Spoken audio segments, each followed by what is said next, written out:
Welcome back. You're listening to or watching Backward Point. This is a cricket podcast. I am your co-host, Bashar, and with me is my brother, my partner in crime, my co-host, Another Sayed. Nader Sayed. In this episode, we're going to be hoping to talk about the Pakistan versus Afghanistan series that just happened. Yep. Lots to discuss, lots to unwrap, Yep. and I'm looking forward to having this discussion with you. I'm also very happy that we don't agree on the same thing, so it makes for a good discussion on the podcast. Yeah. And then I also plan on discussing just briefly about the South Africa versus West Indies. I think we should start with that T20 because IDs. that's world record breaking game. Okay. That was an insane game that we just witnessed. Yeah, I just watched the highlights and I was like, bro, everybody's ball is like going for a boundary. It almost becomes mind numbing at some point because you're just like, okay, what else? You know what I mean? I feel like good bowling will always trump excessive batting, just because I just feel like I don't know if you call that good batting or just mindless hitting. It just at just some point just becomes like, I don't know, like mental masturbation. It's just like completely like just sixes all the time. You get numb to the feeling of that. But good bowling, oh man, that's just fun. That's just fun to watch. Yeah, I think what happened was that South Africa now has a record for the highest successful chase in ODIs Yeah. and T20Is. Kudos to them, by the way. ODIs, if you remember, we watched the 434 chase live. 2006. 06 in Karachi in our living room, and then they chased 259 with 7 balls to spare. Actually, Yeah. I remember when they chased 434, they had some balls to spare as well. I feel like a couple. I think it was the last over. Yeah, it was the last over. when they chased Yeah, it. Mike Antini's famous single. and then Mark Boucher hit the 4 over on mid on. straight. So It's crazy. insane. Crazy game. I don't know if the quality of cricket that was played against West Indies was equal to that game, because the South Africa versus Australia game had some of the best players of all time. Like those are some of those players who played that game are in the Hall of Fame of cricket. Graham Smith, Herschel Gibbs, Ricky Ponting, Jock Collis, Gilchrist, Hayden. Like it was just one of those. Was McGraw playing that game? I'm not sure. I don't remember McGraw, but I know Bracken was playing it. Brett Lee was playing that game as well. Brett Lee was playing that game as well. It was like one of those games where it was the greatest of all times versus the greatest of all times. And also look at the era that the game happened in. Yes. 2006. This is before the T20 overhaul, before the IPL, before there was even a concept of scoring that many runs quickly. Yeah, for sure. So it was an anomaly, and that's why it was such a big deal. 259 after watching this PSL that just went by, I just felt like okay. And I don't know if that's like we've been inundated with so much cricket, and most of it has been at this high level where 250 is being struck and then chased, and like PSLs and stuff like that. Yeah. I know 250 didn't, but 200 just became like a norm there. It just didn't feel special. Although nothing to be taken away from the cricketers, I feel like it was obviously an entertaining game, and I loved watching it. But even just the highlights, it's just like Charles going off, and then De Kock going off, and it's just okay, cool. I guess that's it. De Kock scored a 15 ball 50. Yeah, like that's Yo, insane. their power play score was 106 overs. Yeah, 5.4. Yeah, there were 102. It was insane. It's absolutely insane. Again, it's just crazy. And I was watching Charles just go at it, and he scored a 39 ball 100. I think he broke the record for Chris Gill's fastest 100 in T20s.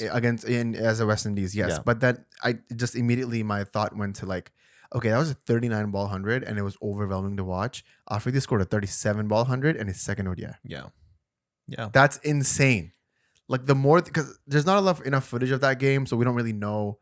It's like, I don't know if you remember, Wilt Chamberlain scored 100 points in basketball, right? Mm-hmm. He's the only person who's ever scored 100 points in basketball. No footage of it, but it's just crazy It to becomes fathom. a myth. It becomes a myth. It's crazy to fathom. Like, how does that happen?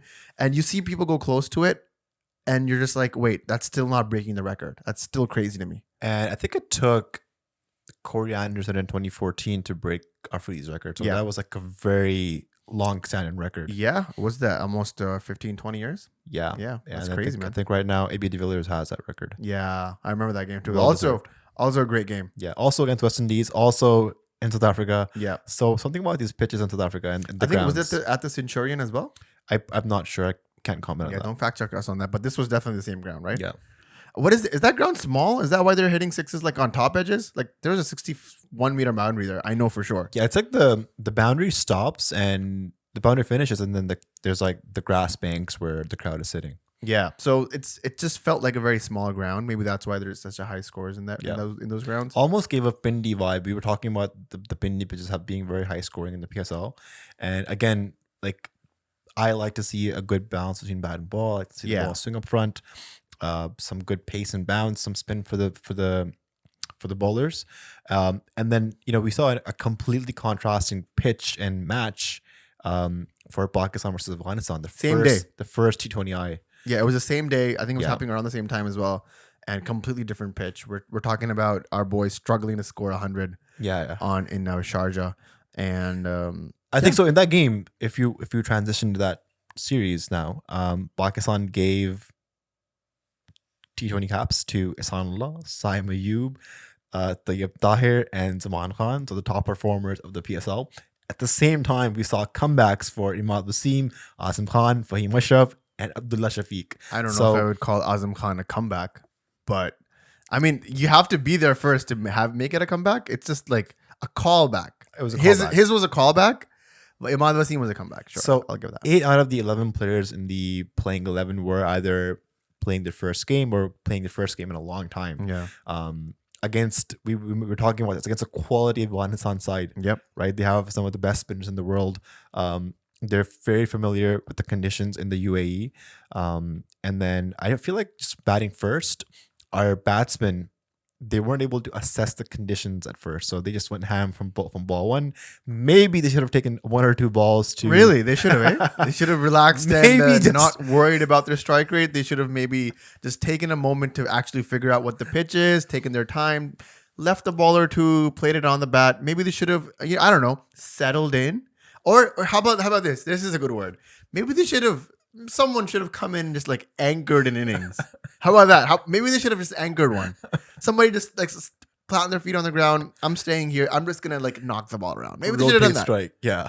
It takes. You think that was a good idea?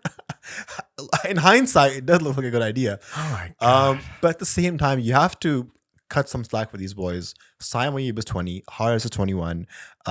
They're coming off a PSL, which was a very high scoring pitches there, and then so to come and accept the challenges of international cricket, which comes with facing top quality bowlers. So in franchise cricket, you have like maybe 3 or 4 good bowlers. In international cricket, you have 5 top quality bowlers. So there's no let off as per se, and then also the conditions become very much challenging, and they keep changing match to match, depending on where you're playing.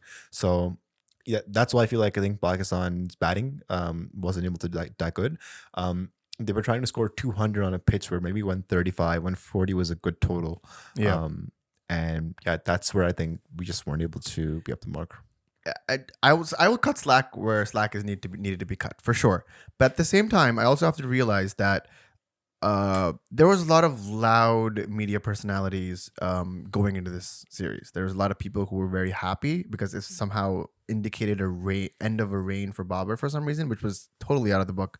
And then some other people were just like happy to I was in the middle where I was like, you know what? I understand this. Big teams who are top tier teams always do this. They never, if they're playing smaller teams or easier teams, they don't send their best 11. They might let a few people rest. This huge number of people being arrested, I wasn't sure about that. Your Harises, your Shaheens, Rizwan and Babars. I wasn't sure about all 4 of them not going. Maybe have Rizwan go. But I mean, you have to consider the amount of cricket that they've been playing in the past few months and the amount of cricket that's coming up in the next few months. My whole point was, what does 3 T20Is do? Well, it's in Ramadan, it's in the UAE, it's in tough conditions. What are we to gain from this series, right? I don't know. It's a nothing series. There's no T20 World Cup coming up until next year. This is an ODI World Cup year, and the focus should be on that. Okay, but at the same time, isn't losing to Afghanistan for the first time still a big thing, or is that not a thing anymore? But at the same time, you have to that came at the cost of giving exposure and experience to your top performers in the PSL, and just having them test the waters, right? I don't know if they were giving us exposure or just being exposed, because those are very 2 different things.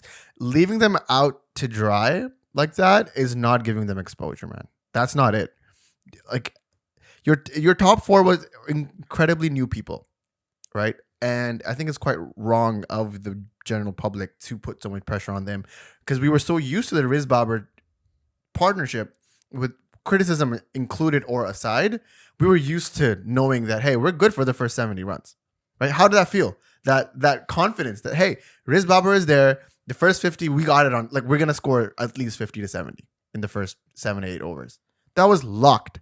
And it was really weird and really jarring to feel like, hey, I don't even know if we're going to cross 30 in the power play, bro. And moving from a team that we knew was going to hit at least 48. You know, that 7 runs an average joke that we crack, that even if it's a flat pitch or a turning pitch, we're going to hit 48 in the first 7, right?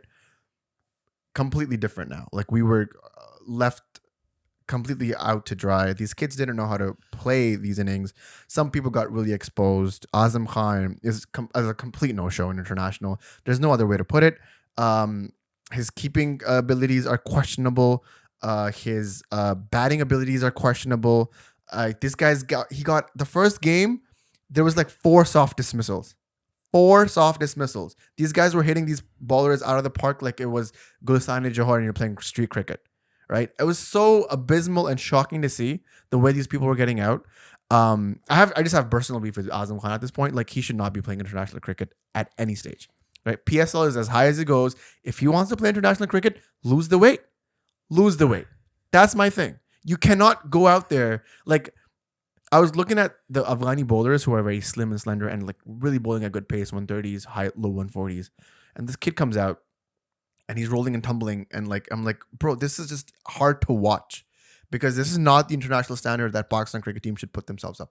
This isn't it, right? I get he's exceptional talent. Let's polish him. Let's shave off a few pounds. Like, let's get him on a treadmill. Let's make sure that he's agile, he's swift behind the wickets, and let's make sure that he's ready for international cricket because I don't think he is. Same with Tayyip Tahir. I don't think he's ready for international cricket. A lot of these kids are not it. Sayam Mayub, great find. Maybe he'll be the greatest thing ever in the next 2 years. Not right now.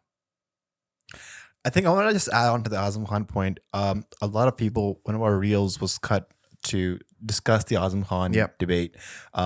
And a lot of people commenting were saying, oh, no, cricket is about skill. Cricket is about, as long as you're scoring runs, you're fielding, you're keeping, it doesn't matter. The second match, Pakistan scored 130 it was a low scoring match.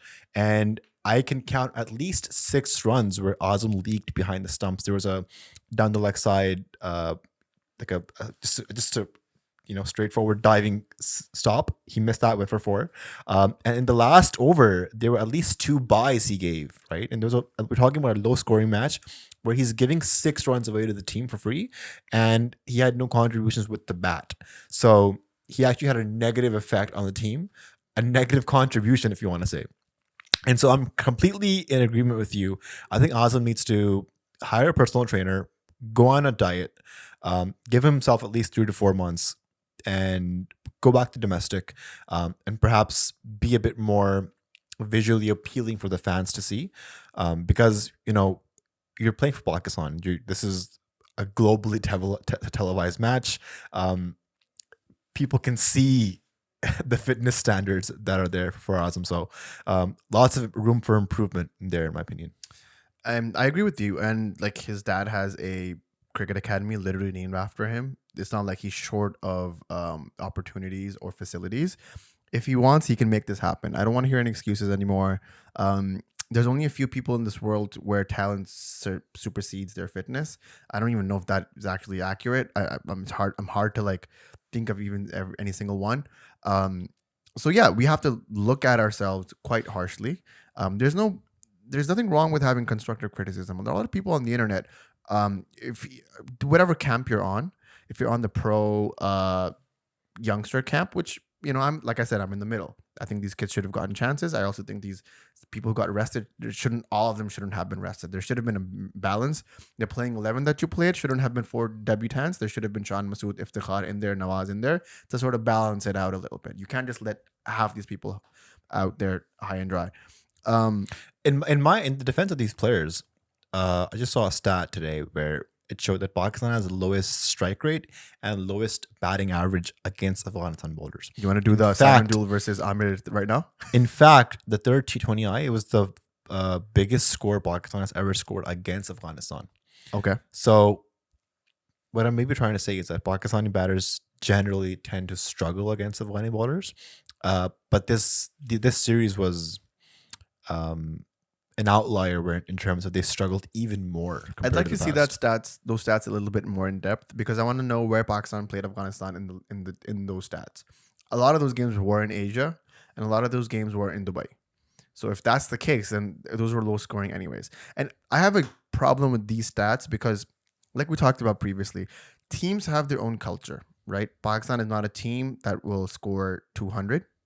Pakistan is a team that will score 160, 170, but they will defend it because their bowling is so strong. There are other teams let who get scored 200 and chase it as well because they don't have strong enough bowling, but their batting is really good. So you have there are nuances in those equations where okay, Pakistani batters have low strike rates. That's fine, but we're also number one in the world because we get to rely on our bowlers. For our bowlers, 140, 180, that range, it's doable, right? On any given day, I will bet Pakistan for any kind of bowling attack that we produce, that we let go onto the 11, that we will be able to defend a good score, right? But you need to give a competitive score. 92 is not a competitive score. 130 is not a competitive score. The third T20, they scored 180, and you saw Afghanistan crumble, right? Even 130, when Pakistan scored 130, Afghanistan was sort of losing the plot. So that just goes to show, like, the batting is where we're at fault, and then the batting goes back to like we have to talk about the elephant in the room. Like what is happening with Abdullah Shafiq? Yeah, four Like- ducks in a row, two duck versus New Zealand in New Zealand, and then he had back-to-back ducks in the first and second T20Is. However, I think in the third game he came back strong to be on a fifth duck, and he played some really scintillating shots. There was one shot that he hit inside out for six on covers, which was just showed his class. But again, the way he got out disappointed me. You can't be running down the track and trying to hit Rashid Khan for a six. He is the best T20 bowler in the world, probably one of the best wide ball bowlers in the world right now. So you have to show some sort of respect to the opposition. I know you want to take on the bowlers, but come on. I'm not that mad at him because the way he came out to bat on his fifth duck, on a hat trick or on his fifth duck, it just shows that this guy is fearless. Right, he's coming out. He doesn't care about the stats. He's out here to show himself and prove his mettle, which I'm all for. I really liked how he went about that. You sound very constructive compared to the three ducks from Sky. Yeah, man. I think we kind of ate our words there. Dual standards. What's going on? Sky. I mean, there's bias. I'm not gonna not admit that. The cap says it all. The cap says it all. I'm wearing green. I'm shining with green light. I'm basically Hulk here. But yeah, like Sky, that was ODI, man. Sky's 32 years old. I think you were the one who brought that up when we were talking. Sky's 32 years old. Yes, and Abdullah's 22. He's just starting his career. Sky is the number one T20 batsman in the world. There's a difference, right? And maybe it's just a confidence shakeup issue. That's fine. Abdullah will come back stronger for sure. He's a better batsman than the four ducks, and we know this. He's the next best thing after Babar Azam, and we know this, and the world knows this. Shadab knows this. He talked about it on his press conference. So I'm not that worried about that. It was just disappointing to see and quite disheartening. I was worried about him for sure because I feel like when Babar hangs the cap in, I feel like the reins will be shifted toward Abdullah because he's that kind of a player. If he maintains himself, if he stays consistent, and he can definitely replace Sean in the squad, which, by the way, awkwardly didn't play a single game, which I thought was peculiar. Yeah, I mean, bad days, tough nights in a row. Something to point out: the first two ducks that he had were back in 2020, so it's been a while, and it's fine. I liked it. I even liked the part where he went after Rashid Khan. It just shows the man's integrity. Respect is in its respect is its own thing. But when you're out here trying to win games and try to prove yourself, you will take on the best bowler, and sometimes you'll fail and sometimes you'll succeed. If that went for six, we'd be praising him for taking on Rashid. But the way you take on Rashid is the way that Iftikhar did. Oh my God, Iftimania. Iftimania, man. I'm a fan.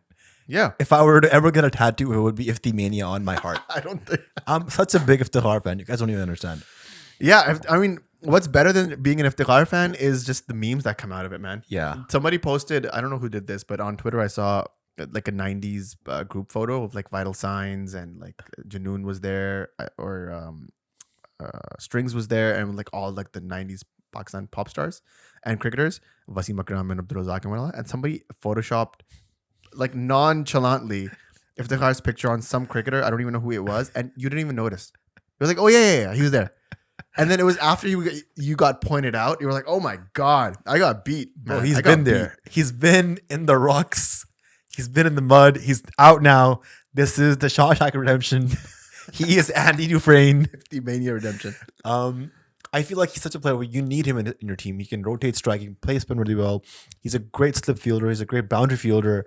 He's very fit. He understands the game well. He can change gears pretty well. And How that's is Ifti more fit than Azam Khan, man? I don't know. Yeah, like you have to talk about it, man. Like it can't always be a skills. There has to be some sort of element of fitness as well. Those two things go hand in hand. Yeah. And I think right now, as we speak, Mohammad Haris is the better backup keeper. If anything happens to Rizwan, God forbid. So Azam, go back to domestic, hire a trainer, go on a diet plan. We need you back in the team, but in a better form.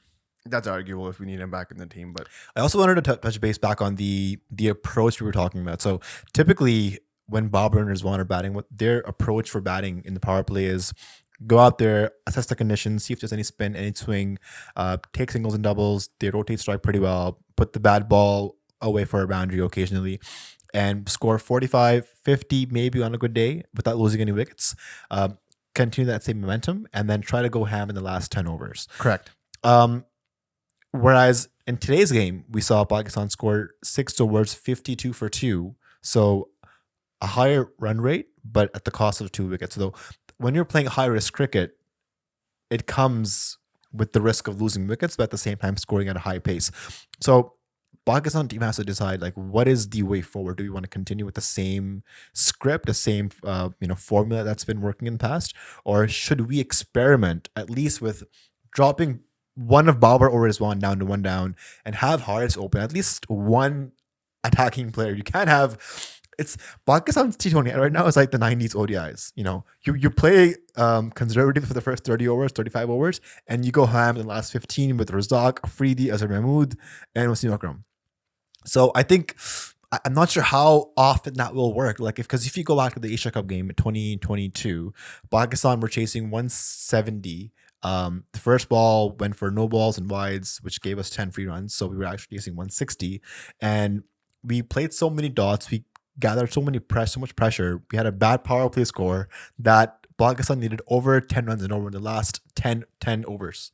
And just put too much pressure on Khuzdul Shah, on Iftikhar, on Asif Ali to magically somehow come in, face a few balls, score at a strike rate of 300, 400, and win the match magically. That won't happen with you every time. The last the T20 World Cup in the UAE, Asif Ali was able to pull off a magical innings against Afghanistan. 4 sixes and 4 balls, wins you the game, you go home. That doesn't happen every single time. And that puts so much pressure on the new batsmen coming in, when at the same time, Babar and Rizwan are hoarding balls in the first 10 overs. I can't believe we're still having this conversation. The reason that they're hoarding those balls is because this is what's going to happen then. This is a great example of how the experiment can go wrong. Like, I don't mind experimenting. We just did it. It didn't work. That's not our game plan. That's not our culture. That's not how we succeed. We succeed in the way that you're talking, playing 90s cricket in T20. That's our forte.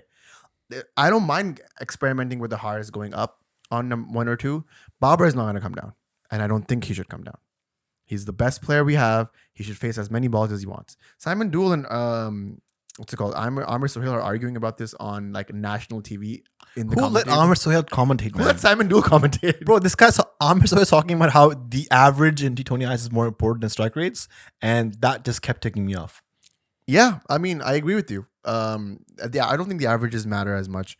The strike rates definitely. You're supposed to be an impact player. You come in, you face a few balls, you score a lot of runs, and you play a good cameo for the team that changes the momentum. If you're a bowler, you're a wicket taker. You take wickets, like how Shadab is. And speaking of Shadab, He became the first ever Pakistani bowler to take 100 T20I wickets. He went past Shahid Afridi, who was at 97 wickets. 98. 97? 98. Okay. Bro, I know Just this double stat. check that. I know So this stat. he went past Shahid Afridi, became the first ever T20I bowler from Pakistan to take 100 wickets. And I think he's just 24 years old. A lot more to go for him. Yeah. He's definitely one of the best all-rounders for Pakistan right now in T20Is. He was the man of the match in the third game, scored a good cameo, took 3 wickets, and he captained pretty decently as well. Why didn't Afridi take more wickets? He's been playing T20 since 2007. Were there just less T20s being played? Yeah, or? I just think back then, if I look back, here's how a full flash series was. You play 3 tests, you play 5 ODIs, and you play 3 T20Is. So not as many T20Is as you may have liked. I was actually looking at the list of the top 5 highest wicket takers for Pakistan in T20Is. Shadab, Shahid Afridi, Umar Gul, Saeed Ajmal. To imagine that Afridi, Gul, and Ajmal play on the same team, the same bowling attack, is actually insane because that just feels like cheating. Yeah. Excuse me. I just remembered Shahid Afridi. The memories came back hard. I got all choked up. Apologies, whoever had to listen to me cough on live podcast. But yeah, man, like good times with Shahid Afridi there. Just surprised. It's so upsetting because Afridi retired with I think 398 ODI wickets and 97 or 98 T20 wickets, and he didn't hit those milestones. I'm so upset about that because I wish he did, man. And he played a lot of tests, a lot of ODIs, and a lot of T20s. Just couldn't get past the hurdle there. Yeah. So this was the first ever win for Afghanistan. Yeah. We'll check this part. Man, this is Afridi so much. He's choking. Yeah, I'm sorry. Yeah, and Yeah, go. so I was gonna say that this was the first ever win for Afghanistan against Pakistan in any international match, and this was again the first ever series victory against Pakistan in any series in the past. We were looking at some of the past games that have happened and how close of a finish we saw. Looking back at last year's Asia Cup, those 2 sixes from Naseem Shah, those historic trademark 6s from Naseem Shah, going back to the T20 World Cup the year before, the finish from Asif Ali, the ODI World Cup in 2019 at Leeds, the finish from Imad Wasim, the 2018 Asia Cup, also a tight finish in the last over from Shoaib Malik. So we've always had really good games against Afghanistan, but this time I feel like if we had our A team, it could have been a more competitive. I think we would have swept them. If I'm being honest, like the second T20 was unconvincingly won because we almost had them a few more runs, a few better fielding tactics, and we might have actually pulled through. And the third one was like a convincing win. So yeah, if you had a bit more experience in there, I think we would have seen a little bit better. The positives we haven't talked about at all, which is Asanullah, man. I was just gonna say you read my mind. The Hawkeye, the man with the arrow, the bullseye, whatever you want to call it, pace, bounce. And he was bouncing people out on a Sharjah pitch. Yes. That is unheard of. And he was clocking in at 145 easily. And the way he hit Jannat on his... he hit Najib today. My bad. Yeah, Najib on his neck. Yeah. And the blood coming out. That's the type of aggressive bowling that Shoaib Akhtar wants. Exactly. That he's talking about. You know? There's no passion. There's no aggression. But there it is, bro. It's all there. It was lovely to see like the aggression. It's always nice to see when Pakistan has a new bowling superstar, and Ehsanullah is definitely that guy. He's that guy.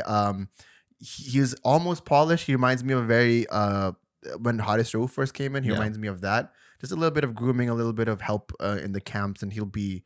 Imagine Shaheen, Naseem, Haris, Ehsanullah. That's your top 4. We also have Tahani. We have Mohammad Wasim on the bench. So you got a Shadab in there for spin. You got a Iftikhar in there for a 6 bowling option. What else do you need in life? Yeah, but if the World Cup is in India, then I would even say add Imad and Nawaz in the playing 11. Nawaz definitely. Yeah. Because Imad can play as a batting all-rounder and Nawaz can play as a bowling all-rounder, and it gives you a good option to, let's say, promote Imad. If it's like a leg spinner bowling or a left arm spinner bowling, you can use that left-right combination. So I think Pakistan in the coming months will have these problems, these are good problems. These are to very have. good problems to have, by the way. It's just always sad to see, not sad, I would say. It's a little bit underwhelming to see new bowling prospects pop up, but not new batting prospects. That's why a Babar Azam or Rizwan, Abdullah Shafiq are such exciting people to talk about, is because you hardly get these. I keep reminding people who are upset about the opening partnerships, or maybe Babar should go one down, Abdullah Shafiq, what's going on. We were dealt with Ahmed Shahzad for a decade. We had to deal with that, man. Umar Akmal for over a decade. We had to deal with that. Are you guys forgetting that in 2016 T20 World Cup, it was shocking that we got out in the first round? We lost against Bangladesh. Like, what are we No, talking we about? beat Bangladesh. Or maybe it was the Asia Cup we lost against Bangladesh. Yes, yeah, we did. It was like Yeah, same year, 2016 Asia Cup lost. My point is, like, this is where we're coming from. That's the year that Babar debuted, right? We need not forget where we come from. We've sort of gotten complacent and sort of forgotten our history. We've taken Babar Azam for granted. Yeah, you've taken Babar Azam for granted on this podcast. Jesus Christ. All right, so let's not blame other people. I read all the tweets on Twitter, man. Like I'm mostly the one using the social media, and if you guys ever comment or tweet, that's usually most of the time it's me. So I'm reading all of that, and I cannot help, because I don't want to get involved in any controversy. A lot of people talk on those apps. That's not what we're here to do. We're here to talk to each other. But I'm always appalled at the complete vitriol that is thrown at them. And then now I'm just appalled at the complete vitriol thrown at these kids. Average age 23, I think, of this team. Come on, guys. Dude, one series lost, and there's conspiracies out there that Pakistan lost the series on purpose so Afghanistan can possibly come to Pakistan to play the Asia Cup. It's like just randomness. I don't know why. Like, Pakistanis need to learn how to accept defeat. All the big games in the past, you hear about the 99 World Cup final. Oh, Wasim Akram fix that. 2011 World Cup semifinal. Oh, the government fix that. So when can we learn to like actually? So when did we lose? When did we actually lose? Yeah. And it's just like one of those things where I think it's easier to accept that maybe there was a higher power at play than just your inability to actually succeed. Yeah. This is just the insecurity that Pakistani people have. I've noticed this ever since I was a kid. But I don't believe in any of those conspiracy theories. I think we just lost. That's just fine. And yeah, Afghanistan was the better team in this series. There's no harm about that. But at the same time, this is not the time to throw stones at these kids who are literally just, are coming out of a monumental season in the PSL. Yeah. I mean, just we talked about it on this podcast as well. This is why I feel like the PSL is a little bit meaningless, is because you can't really judge accurate performances from basically a domestic league that runs for 6 weeks and is there to make money. It's not the highest quality of cricket that we play. Rawalpindi pitches are an example of that.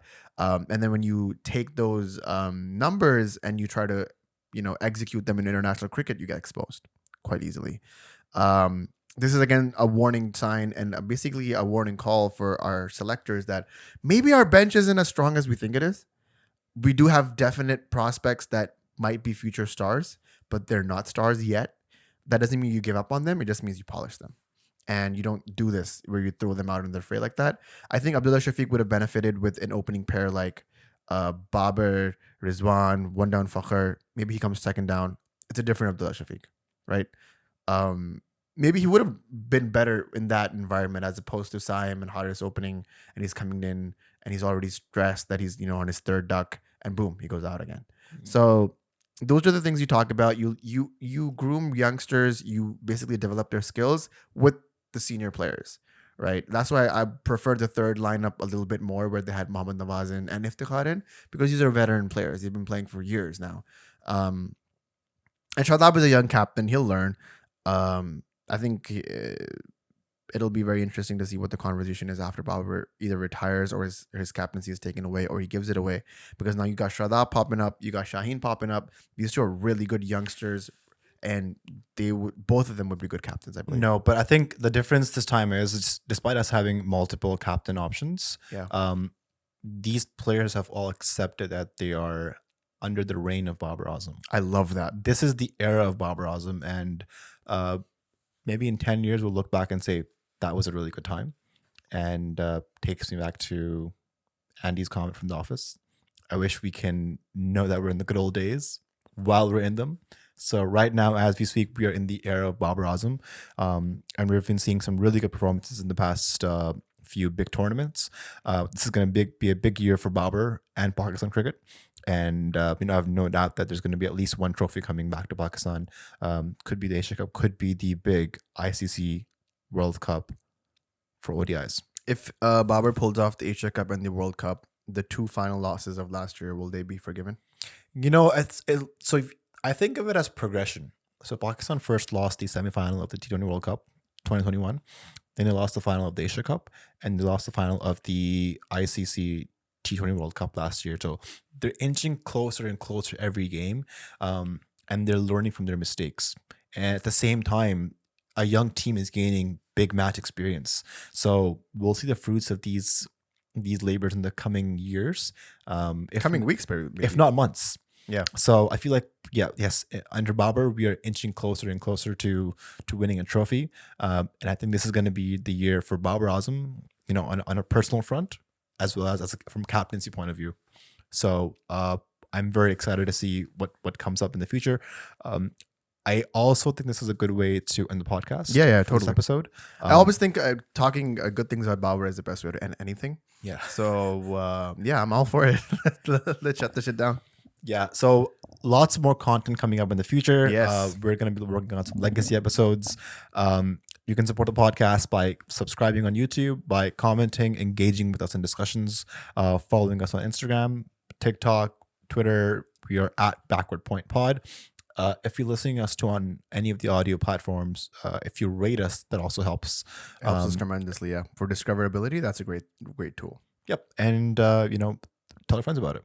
Yeah, tell your Word friends of mouth about it. marketing. We're great at replying to comments. If you're on TikTok, if you're on Instagram, we're there. So definitely, we're open to conversations. Our DMs are open. Shoot us a message, and we'd love to talk to you guys. With that being said, I think this is a good place to end. Like we said, my name is Nazar Sayed. My name is Bashar. And you've been listening to Backward Point. Take care of yourselves. If you're driving, drive safe. And we'll see you on the next episode. Cheers. Cheers.